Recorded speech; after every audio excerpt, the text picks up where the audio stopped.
Have you made all your 2020 move off of this terrible thing in China? Have you made all your 2020 move literally in 3 weeks? No, is probably the answer to that. And, I think the uncertainties are still there in terms of what's happening. When the dust settles around all of this, the big question will still be whether the global economy is still slowing, whether the US economy is still losing momentum.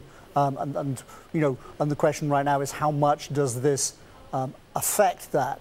It clearly has a short-term impact. I think what this has done is it's certainly dealt a major blow to hopes of a Chinese economic rebound. Yeah. Once the trade deal was signed, I think that we can park. But the biggest issue for global economies will be on your side of the Atlantic. It's this US economic slowdown that I think is pretty well entrenched, albeit extremely gradual. Then what is your dollar call right now? I mean, I understand it's a moving target. This morning we were above 98 on DXY. We dipped below that right now, 97.84 on that blended big market index, ex-China as well. Can you establish a belief in the dollar here, or do you do what the adults do and just stand aside given crisis? You slightly stand aside. The current environment isn't bad for the dollar.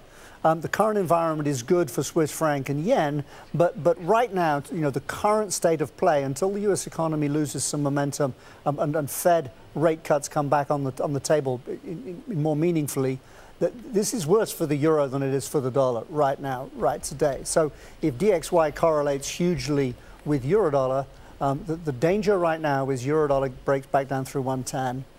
Okay, what happens after 110? I get all bullish about the long term and all scared about the short term because 109 is just another number.